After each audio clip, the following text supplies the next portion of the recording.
12 kilometre अंदर घुस गया है। आप क्या कहना चाहते हैं?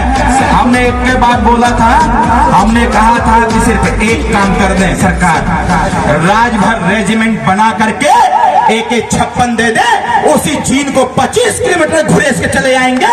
यह राजभर समाज का नौजवान बोल रहा है। हमने कहा था कि हमारी सरकार, आज भी मैं कह रहा हूं, अगर भारत और पाकिस्तान का युद्ध छिड़ता है तो मैं इस मत से ऐलान करता हूं, हम जैसे नौजवानों के हाथ में AK-56 थमा देना और पाकिस्तान के बॉर्डर पर खड़ा करना ट्रेनिंग देकर के, हम करें गारंटी के साथ पाकिस्तान को 10 किलोमीटर घुसा करके मार के चलाएंगे हम लोग वापस। यह राजभर का खून कह रहा है, क्योंकि यह देश का इतिहास कहता है। जब इस देश में विदेशी आक्रांताओं का हमला हुआ था, जब इस देश में विदेशी आक्रांता भारत को लूटने का काम कर रहे थे, जब इस देश के बहुत सारे राजा परास्त हो चुके थे, तो उस समय किसने लोहा लेने का काम किया था?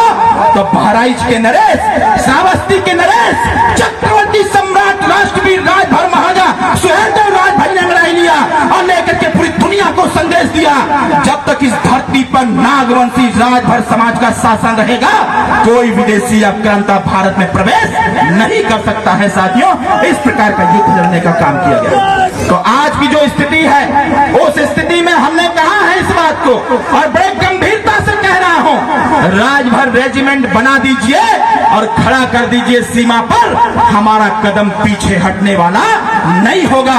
इस देश के आन सम्मान के लिए, इस देश की रक्षा सुरक्षा के लिए हम लोग सीना तान के खड़े रहेंगे और ईंट का जवाब हम लोग बंदूक से देने का काम करेंगे। यह स्पष्ट रूप से हमने कहने का काम किया।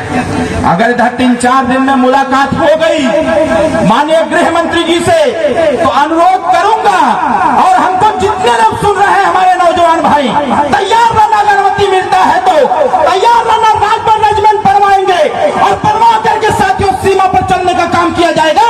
यह आपका भाई डॉक्टर अरविंद राजभर भी आपके साथ खड़ा रहेगा। जब पैदा हो गए हैं धरती पर सुरक्षा के लिए, धरती की रक्षा के लिए, तो फिर डर किस बात का? अरे हमने राजा सुहेलदेव राजभर जी के इतिहास को पढ़ा है। उन्होंने कहा था, जब देश की आन बान सम्मान, देश की रक्षा सुरक्षा की बात आ जाए, तो फिर सीना तान के खड़े रहो, कदम पीछे